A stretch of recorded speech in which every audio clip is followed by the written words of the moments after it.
Yeah, thanks, Jack. It's great to be here. The quick background is I'm passionate about entrepreneurship, and I think it's probably never been harder to be an entrepreneur.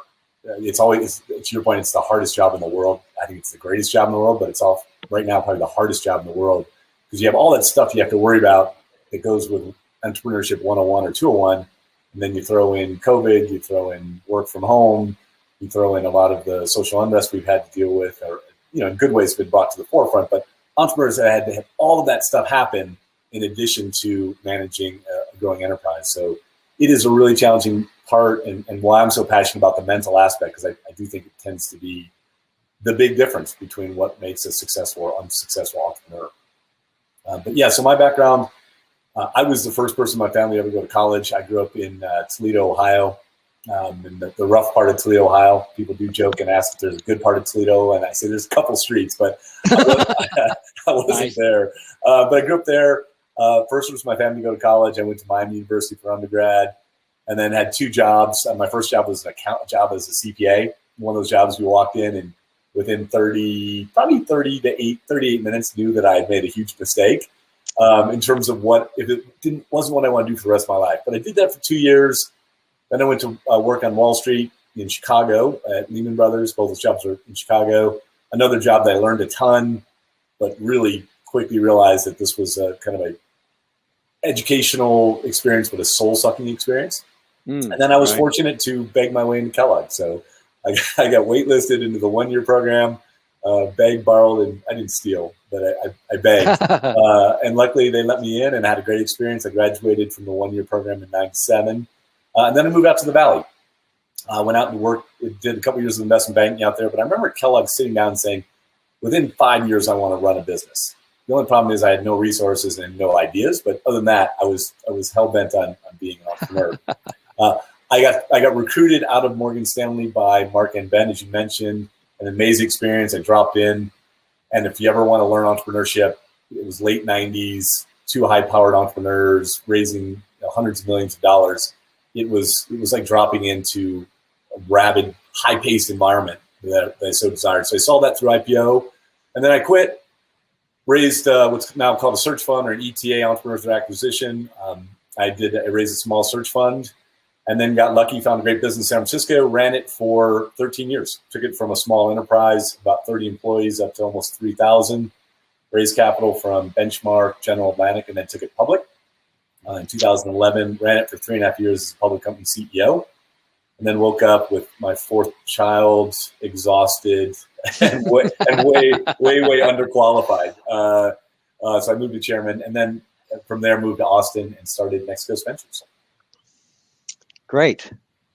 All right. Well, so tell me, let's keep going a little bit more. Tell me a little bit about Next Coast and kind of what is it about Next Coast that sets it apart from, say, other venture capital funds?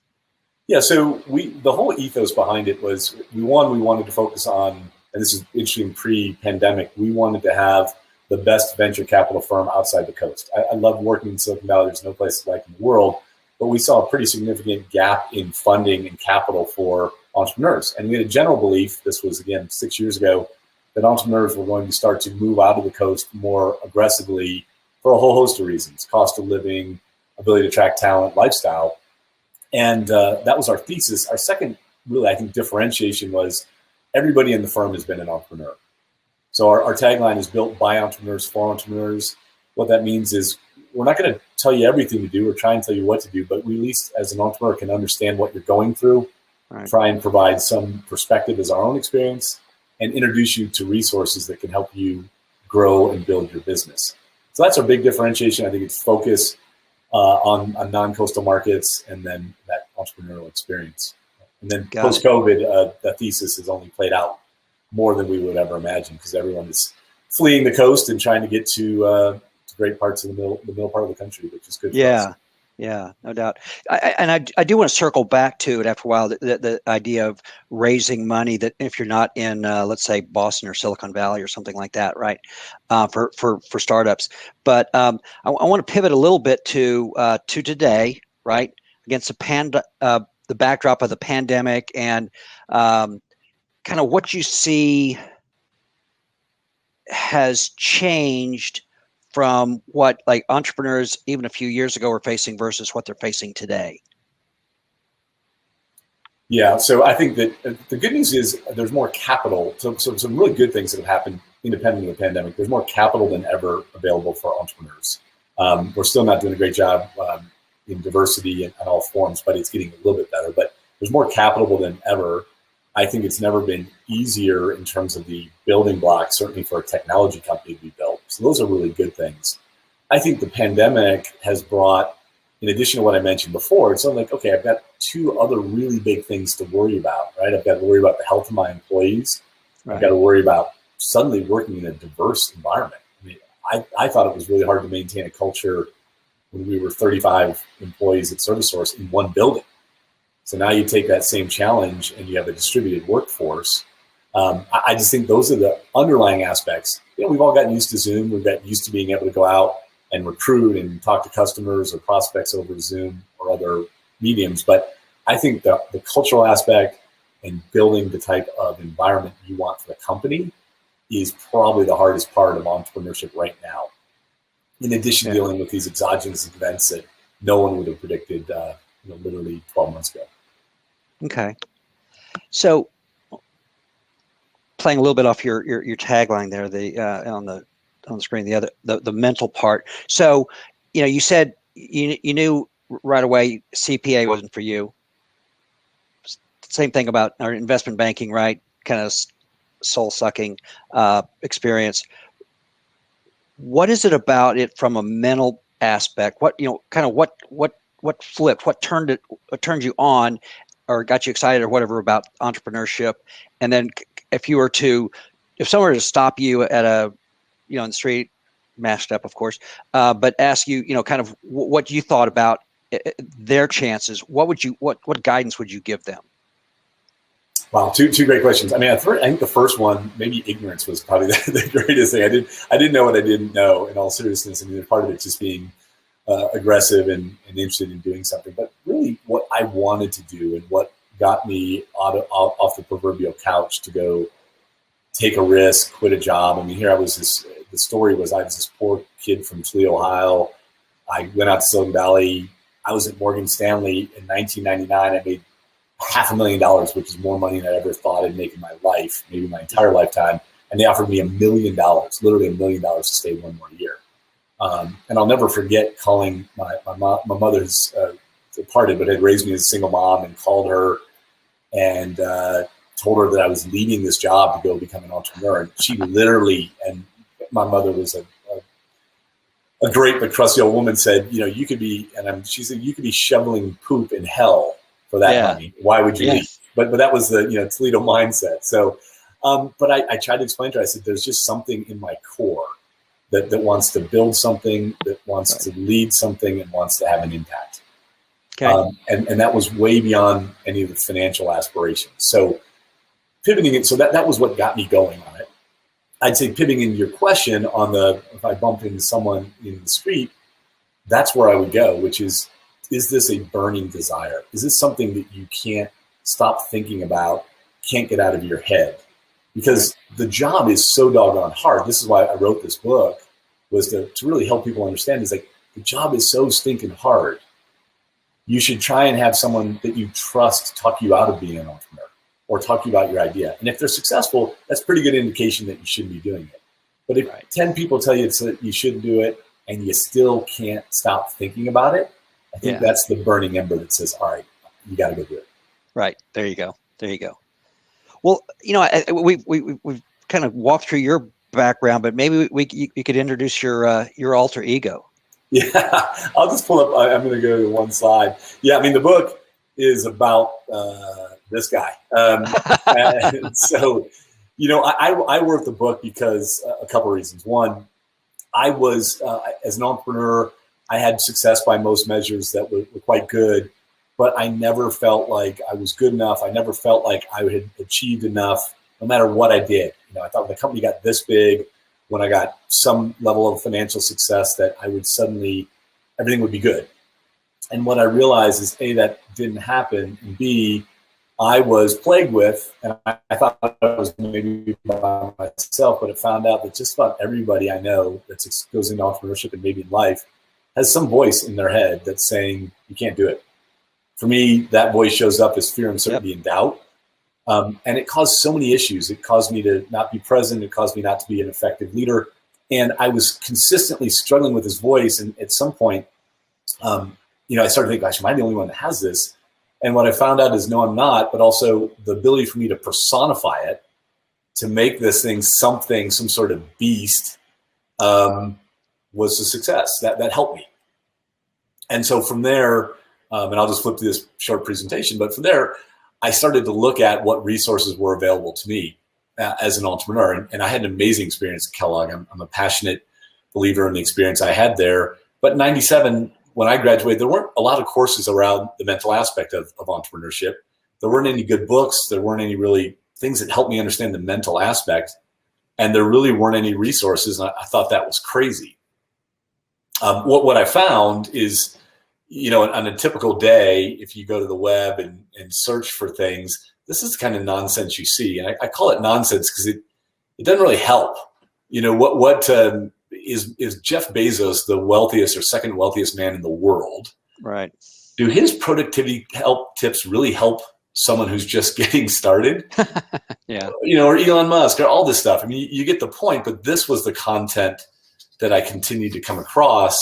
And my joke was, the problem was it kind of made me feel like, if you've ever been really hungry, I don't know if you've ever been really hungry, starving, I got to go get something to eat before this presentation. And you go grab, and this is my weakness, you find the Dorito party size bag. There you go. And you start digging in my case, I eat half the damn bag. I got cheese on my face and my beard, on my fingers, and I feel kind of disgusted with myself. And that's what I've found a lot of this lightweight content does for entrepreneurs, is you kind of go, oh, shoot, I'm not Jeff Bezos. I'm not Elon Musk. I'm not a billion. I mean, all this stuff starts to happen. Right. And I just didn't find it helpful. Yeah. Yeah. The self-talk. Yeah. Yeah. So what I tried to do was I tried to look back, and again, fortunate that I had amazing mentors working for Mark Andreessen and Ben Horowitz. I looked at my own experience, the things I did well, but more often the things I screwed up. And then now at Next Coast Ventures, having invested at well over 50 companies, hundreds of millions of dollars capital we put to work, watching entrepreneurs, I used to think, yeah, there's a personality trait. There really isn't a personality type, but I became obsessed with the fact that usually the difference between success and failure is really between your ears. And I joke about it. This is how I think the world comes up, right? Right. When you talked about entrepreneurs and you watch Shark Tank, which is the worst thing in the world. I mean, it's a fun show to watch, but the worst thing to think. But it's kind of like this view of like, this is what everyone thinks I do. Yeah. The lower right is really what it's all about, and it's this roller coaster ride. Sure. And unless you've done the job, you really, really don't know what it entails. And so what I tried to do was look back at what I'd seen as experiences, again, what I found to be successful. And I just, again, became obsessed with this idea that there's one Starbucks, there's one Nike, there's one Airbnb. But at the time when they started, there were 30 more other companies trying to do the same thing with the same resources. Why did one succeed and one fail?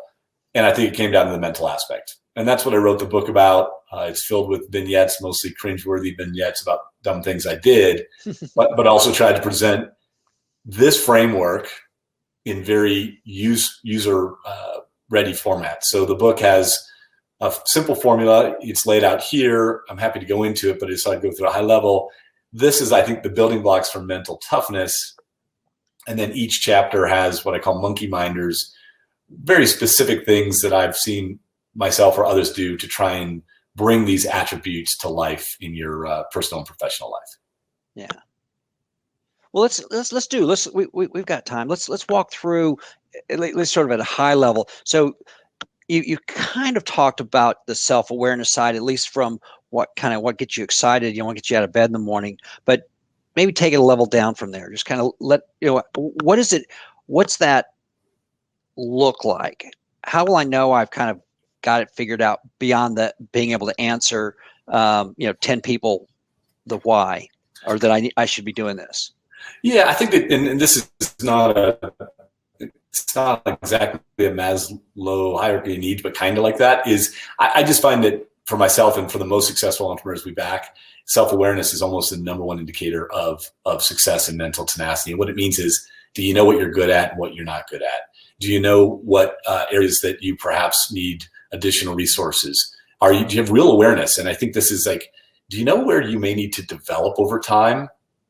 And then are you in touch with what's driving you? And there's a bunch of things that can make a successful entrepreneur. It can be financial. It can be change the world. But really just being aware of that. And I think once you're aware and you develop more self-awareness and you're able to think about yourself in a broader construct, that then leads to the help aspect of it.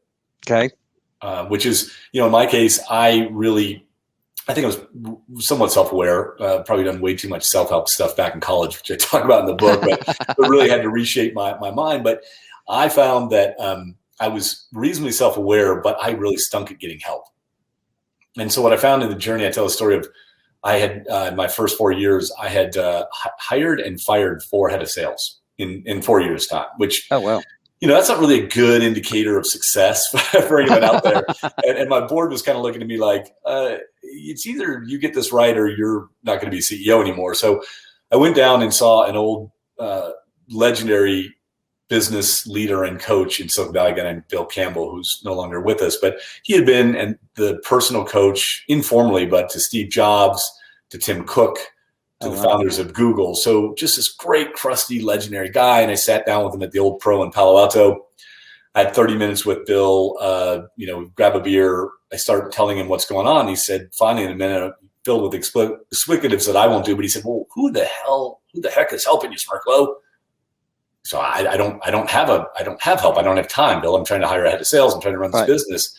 And he said, well, Tiger Woods has a coach. Steve Jobs has a coach. Like, why the heck aren't you getting the type of help you need? And that was a real lightning bolt for me to start to say, okay, this is not a do-it-yourself. I don't have to have all the answers, and really widen my aperture in getting help. From there, that leads to authenticity, which is really, and there's been a gazillion books written about authenticity, but it's really about how do you want to show up as a leader? And I also really color that there's not one way to do this, but just being, again, aware, get some help, and then how do you show up in an authentic way, which then I think helps you be persistent, because it is a long, long sprint. And if anybody tells you different, then you're getting bad advice. Yeah. And then all of that leads to expectations. So having the right expectations as you head into this, what the job is and what it's not. So that's the formula, a lot more there, but I think that hits it at a high level. Okay. Well, so I want to go back to what you were saying about authenticity. What is it? I mean, I think we can look it up in Webster, but what does it mean for an entrepreneur to be authentic, and how and kind of both for themselves, right? How can they tell them amongst themselves? And then, if they're looking for whatever, head of sales or something like that, how do they know they're the right fit? Yeah, for me, it was really funny because I think, and again, I wasn't good at being vulnerable. I wasn't good at just feeling comfortable in my own skin. I started with imposter syndrome, candidly. I probably still do, but certainly did as an entrepreneur. And I found that was really inhibiting my authenticity. And I felt like I had to be the, kind of Superman image in the world. And what I didn't realize was it was exhausting first. And second, It was limiting my leadership capabilities. And I tell the story in the book where I had 2 voices in my head. I had this super alpha male from the late 90s, very inappropriate, but just this guy that in my mind, when I first wanted to be a CEO, I thought, that's what you do. You're just tough and strong and bombastic. Then I went to work for Ben Horowitz, who's about 180 of that. Ben's quiet, calm, doesn't carry the weight of the position at all. In fact, really much more of an introvert, but one of the most effective communicators I'd ever worked with. And I found myself wavering between those two. And there was just one pivotal moment that I won't go into, but in the book, where I really found my own voice. And finally, I said to my leadership team, I don't know what the answer is. And I led from my heart. And it was just one of those moments I can still picture today where my whole team kind of looked at me in a different light, in a positive way. Yeah. And of course, Mr. Monkey, my alter ego was jumping up and down saying, "What are you doing, you idiot? Like, you're showing weakness. You Right. can't do this. This is stupid. No. But the more I was able to step back and say, no, this is who I am, and show that vulnerability, it was like a judo. It magically opened up a bunch of alternatives and relationships that I wouldn't have expected. So that's the first part. And I'm sorry, and the hiring the head of sales, I think that it gets back into the authenticity shows up and say, if you've never hired a head of sales, admit that, say it openly, go get advice from people, and you'll watch the world come to you and do everything that an entrepreneur you're trying to do in the world. Someone out there has done it before. And people like to help. Right. But I think the help really comes when you're authentic, and you can walk in and say, yeah, I really don't know how to hire as head of sales. I'm really nervous about it. I'm worried that I'll screw it up.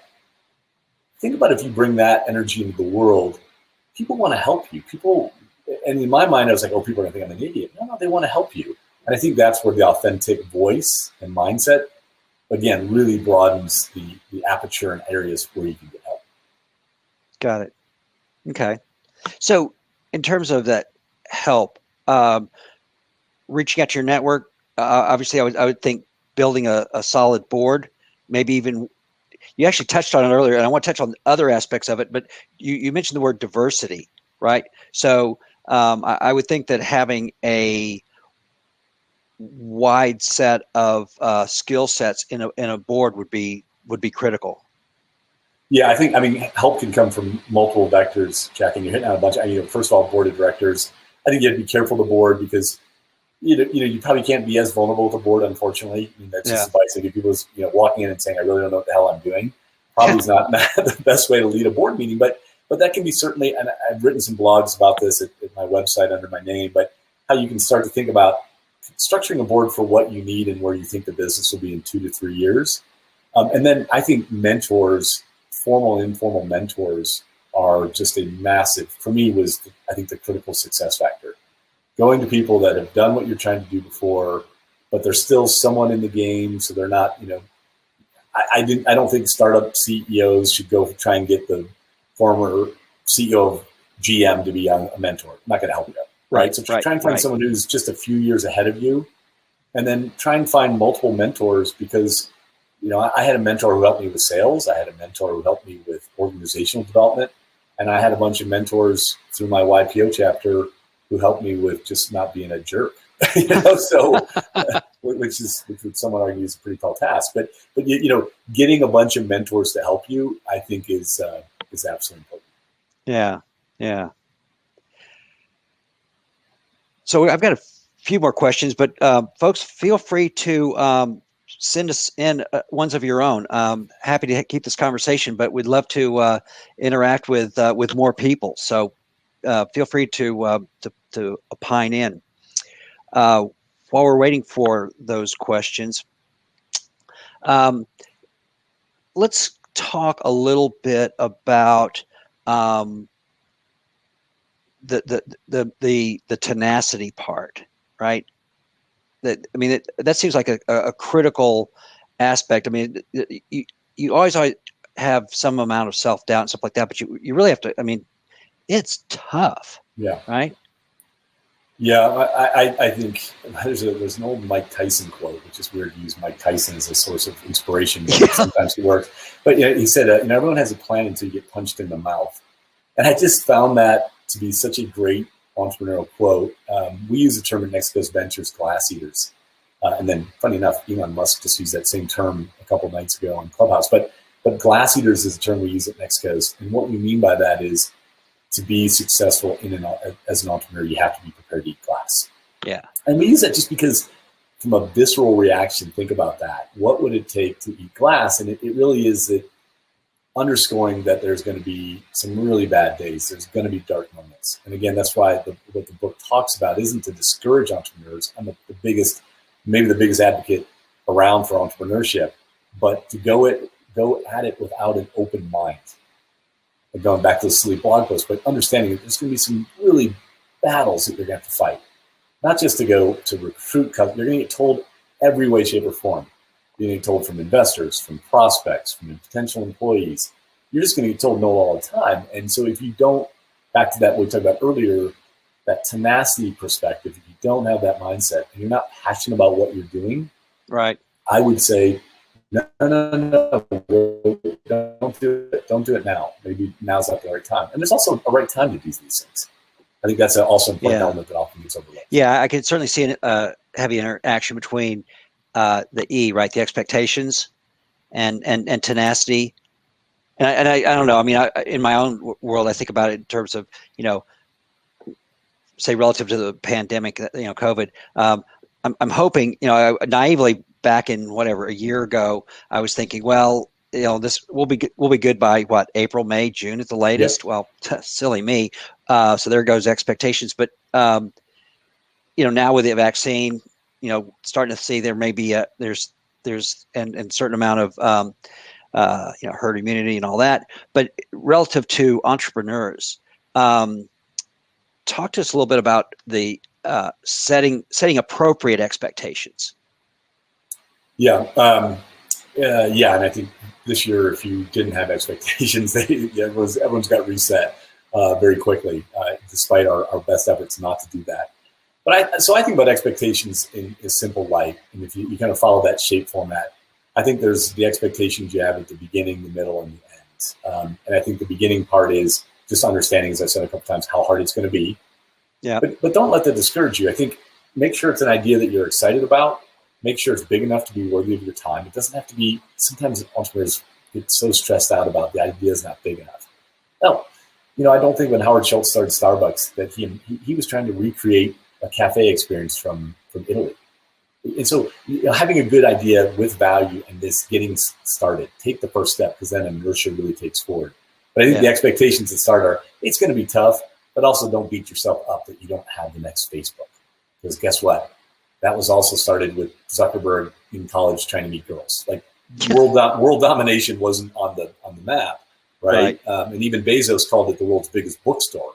He didn't call it the everything store. So he was ambitious, but it wasn't anywhere else. But the point is, have realistic expectations, make sure it's something you want to be part of, and then get going.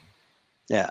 And then as expectations, as you're on the journey, I think it's really important to understand, I had this big issue where I thought if once the business got to, I remember thinking 50 million, everything's going to be easy.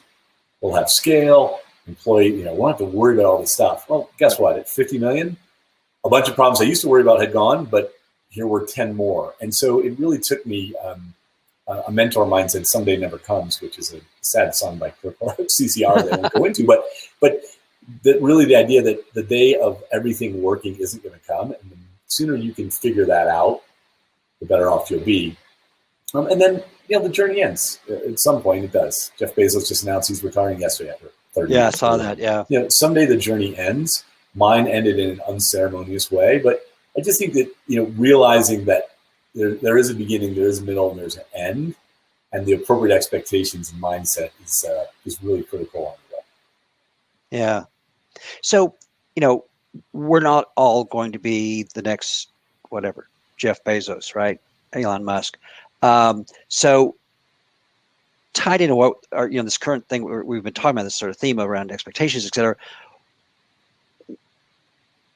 What about when do you pull the plug? Or the failure piece, right? How do you deal with that? And how do you make that, let's do it in a couple of stages. How do you deal with it in the first place? Or how do you sort of say, okay, you know what, this is not working. I need to pivot. Yeah, it's probably the hardest question in the world. So, I was going to make a smart aleck comment about alcohol, but I'll leave that to the happy hour. Yeah. No, I think, here's the thing I think about pivots. Candidly, they're a little bit like unicorns, not the valuation thing, but we always talk about the handful of ones. There's a legendary one around Slack, right? That Butterfield started off and it was a gaming thing and then he turned into Slack. And we love to tell those stories. Unfortunately, I think 99% of pivots don't work. So that's just the harsh reality. I don't have empirical data on that, but I think that's right. But I do think I think the more important question that you're driving at is persistence is incredibly important. But at some point, if every indicator, investors, prospects, et cetera, are telling you it's a bad idea, there is no shame in saying, I was wrong, I'm going to shut this down, I'm going to do something else. I just think life is too short I feel like we should get better at celebrating some of that to say, you know what, I was wrong. I made a mistake. I'm shutting it down. I'm going to go try again in a different area. Because I do think, the job's super hard. It's all consuming. It takes years of your life. And to go after something that just isn't working, I'm probably more of an advocate to folks to say, I love to have persistence. You got to have it. But after some markers, time, resources, et cetera, if they're not there, maybe it's time to shut down and go try something else. Yeah, I guess there is sort of this trade-off, right, between you talk about middle or beginning, middle, and end game, and markers and stuff like that. So certain milestones along the way, right? Like I should be at whatever, pick something, 50 million in sales in 5 years, or whatever those things are, right? So the ability to be able to say, if I'm here, I'm 5 years in, and I'm only at, I don't know, again, fictitious company, 5 million in sales. I'm just not. This is too hard, too rough a sledding. I need to kind of really rethink what is it about my business model, or about me, or something. I need to change. This is clearly not working as it is. And you know what I actually think, Jack? I think that, and it's such a simple thing to say, I think if you go back to the value proposition you're providing to your customers and really examine it, and that's such a basic thing to say, but I do see it a lot at Next Coast where, if you really think this isn't working or it's harder than it should be, I think the first principle question is, well, do you have an amazing value proposition? Do you have something that's highly differentiated? And do you have something that therefore people are willing to spend money for? And usually when you kind of go through that, that's more illuminating than, should I be bigger, or should I quit? Should I pivot? It's just to the value proposition. Yeah. The world is, as history proves in capitalism, the world will pay a differentiated both value of entity and price for a unique offering. Right? Take away my Netflix right now. No way. My family there'd be an upheaval, right? So you just start to think about, are you providing a critically important, and it doesn't have to be, I think the other thing too is like, you could have the best coffee shop in all of Austin, Texas, and run a really good business.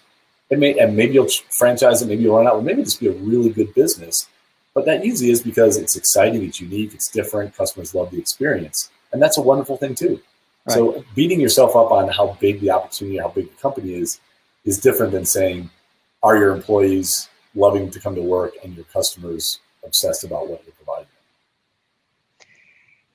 Yeah, as you were talking, I was thinking, sometimes I think it may be a question of timing, right? Like you either miss the opening, miss the mark on customer expectations and the market for it, or you may be too early, right? If you try to start, I don't know, whatever, Elon Musk, if he tried to start electric cars 10, 20 years ago, might have been just too far ahead.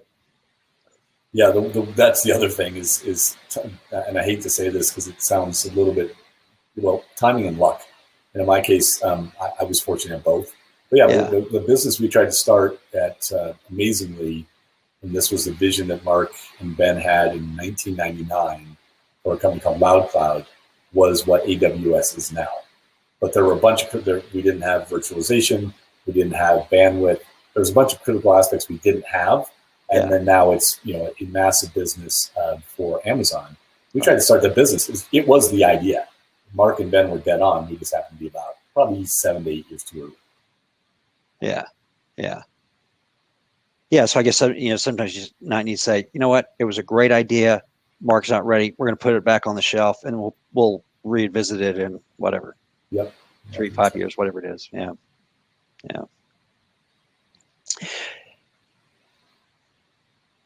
Let's talk a little bit about, so if someone's going to come to you in your role at Next Coast with this,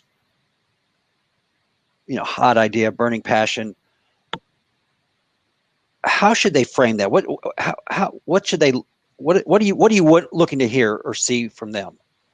Yeah, great question. I think we have a very, the formula that we use, which is not that scientific or brilliant, but we look at 4 attributes, and what we're really looking to see in any presentation is, 1, some understanding of the market size. Market size does matter. And certainly in venture, I always characterize with entrepreneurship, there's multiple paths to entrepreneurship. You can go bootstrap a business. You can do what I did, use a search fund or ETA, or you can start something and have it be venture back. But in our world of venture, market size really matters because of the loss ratios we have and the outcome. This whole idea that you need to have one really big winner in each fund. So market size first, and then second for us, we're looking at is the differentiation of the solution. And the example I use all the time is, listen, ride sharing is a really, really big market. I don't think it's going away. However, I think it's pretty well covered. So if you came into Next Coast and said, I want to go compete with Lyft and Uber, I probably wouldn't be that excited because, yeah, it's a big market, but I don't think the solution is differentiated. Then for third, dropping down, we're going to look at, is it something we understand? We're a small firm. We've got our themes. You can go to nextcoastventures.com and you'll see our 5 or 6 themes that we focus on. So I always encourage folks, listen, go to our website, see what we're focused on. And if you've got a medical device, you shouldn't bring it to us. We don't know anything about that. So for us, then it goes market size, solution, and then do we know something about it? And then last but not least, we're looking at, well, 2 things I should say. Second last is competitive intensity. And so I always tell entrepreneurs in the pitch, always talk about existing competitors, but also talk about substitutes.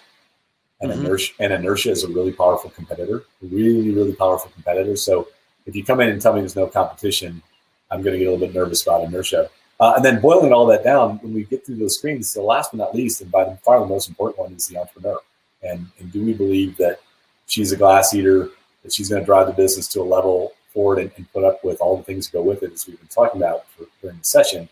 That's where the bulk of our energy and debate goes into, and really where conviction comes from.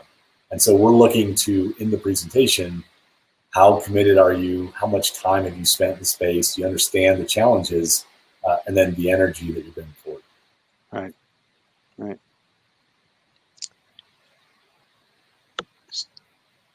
So looking a little ahead, let's say post-pandemic and all that, what do you see across, and not necessarily just specific to Next Coast, but just sort of in general around entrepreneurships and startups? What kind of themes or what kind of things are you looking for? What kind of things are you saying, you know what, that will be something? And I don't know, maybe it's a specific market or just kind of, again, just sort of a cross market, but a theme that ties it together. Yeah, well, I actually think, absent what I said before about the challenges of last year, right now I'm massively optimistic. I actually think this might be the best time to start a business. And here's why. The themes, there is disruption happening in just about every aspect of our life. And so we're spending a lot of time thinking about, okay, where are temporary disruptions versus permanent disruptions? Right. And in our humble opinion at Next Coast, we think there's been 4 or 5 really big themes that have been accelerated. Unfortunately, we were already focusing on them. So we spent time and we've made several investments on the future of work, on the changing face of retail. We continue to look at enterprise software and the development happening there. That really is not a COVID issue, but the first 2 are, and also the changing face of retail. And so we have been in this human experience that we're undergoing, again, not making light of the challenges of the pandemic, but what humans have gone through the last 12 months is unprecedented. And so our experiences and what we're doing and while we're thinking about things, telemedicine is a great example, or this, what we're doing now. Right. A mere year ago, we'd all be sitting in a big event and all that stuff. We're not doing that now. So how do you, and I really appreciate what the Symposium has done, because it's brought together amazing presenters, at present company excluded, but it's brought them together in a way that you wouldn't, probably maybe wouldn't got people to do this. So I'm just really bullish on some of these big themes, and I'm really thinking about what is temporary. Like, I think schools are temporary. I think work from home is quasi-temporary. I mean, I think there's going to be a mishmash there, but I don't think people are going to work out of their closets for the rest of their life. Right. And then I also think there's a chance that we may go into a really significant consumption period. And there's been a lot of talk about this roaring 20s. And what that is this, listen, once we get vaccinated, the good news is we're rolling out a vaccine to the most at-risk population. There's some argument that children are, I think college age down have probably already created their own herd immunity. I'm certainly way over my skis on this, but basically in a year from now, we could be in a situation, hopefully, fingers crossed, where travel, restaurants, music, Right. sports. Like, Yeah. if we get back to safety around that, you could see just an explosion on a lot of consumer behavior that had been suppressed for the last 12 months. Yeah. Yeah. As you and I were talking about earlier, I think there's a, the pendulum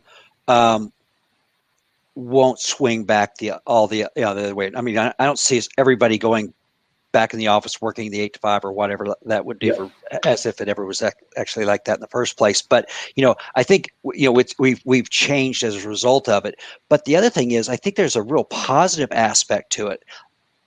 This symposium, it was we based in Dallas did this is the 15th year, but it was always in a physical space, in a large auditorium, having a speaker present and having people sitting around it.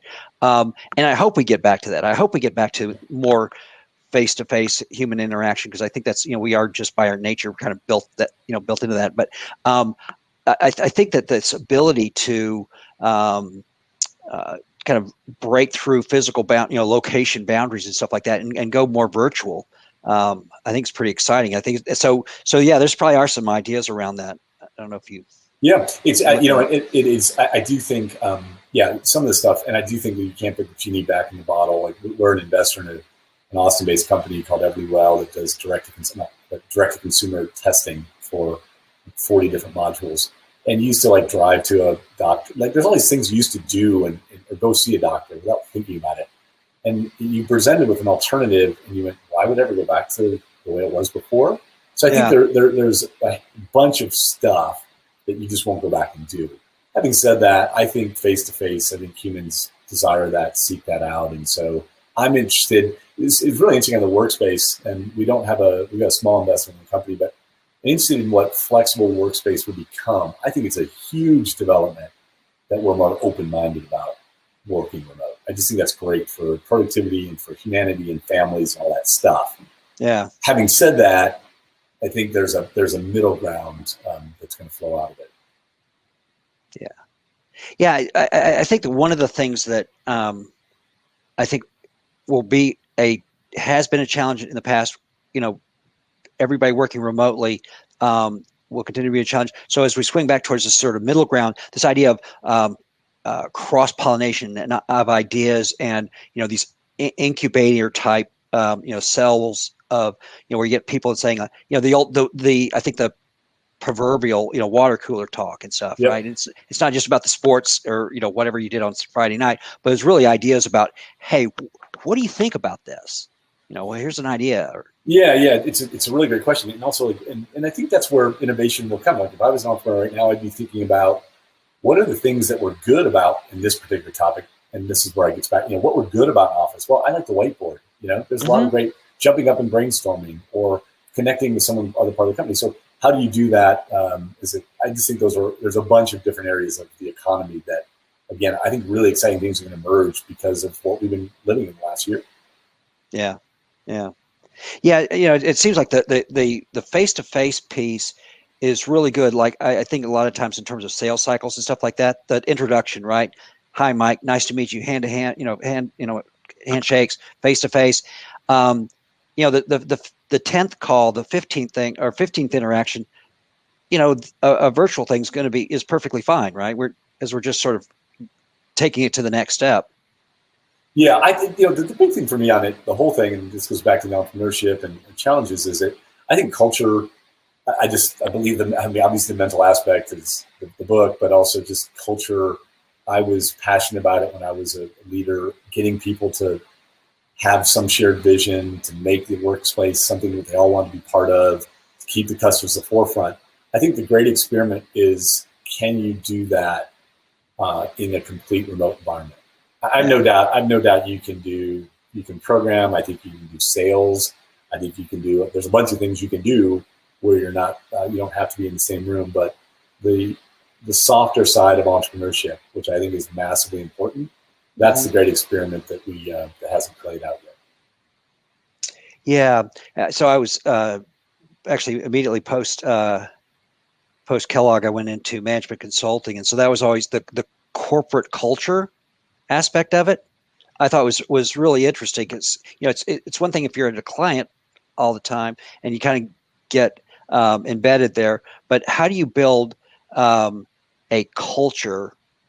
Coming back on Friday afternoon, let's say, or in these startups, if you're working remotely, how do you build a cohesive group and a culture that is supportive in everything that all the sort of desired aspects of it? Yeah, and how do you? And I think I have great empathy or sympathy or both for recent college grads or even folks coming out of Kellogg right now, because I think about my first job, the one I talked about earlier. I hated being a public accountant, but what I liked about it is that I learned how to be a professional.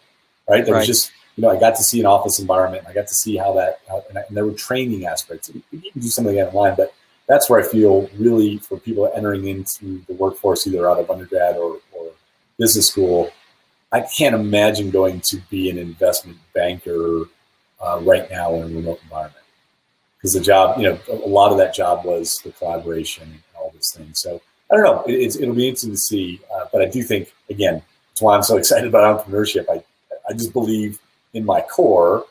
And by the way, anyone who's listening, all proceeds of this book go to charity to help diverse and underrepresented students who are interested in entrepreneurship. So I'd be remiss if I say that there's zero profit motive. My own motivation of pitching this is to get people to help with that scholarship, to get more money to students. But sorry please. For that unapologetic commercial. But I really think in my core, the world needs more entrepreneurs. I think entrepreneurs solve the biggest problems in the world. I mean, think about all the things we're facing, go from climate change to you name it. Would you rather leave that up to, no offense to our government or not-for-profits, I think they do some great things, or do you think entrepreneurs are going to win the day? So I just believe it's so critical to get more entrepreneurs.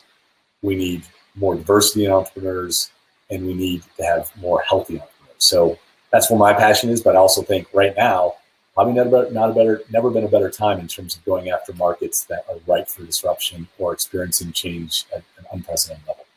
Yeah, no, I totally agree. I think it's the world is ripe. I think there's a lot of pent up energy, demand for stuff. So I think, as you're saying, this sort of post-pandemic explosion around travel, et cetera. I think it's going to be exciting to see.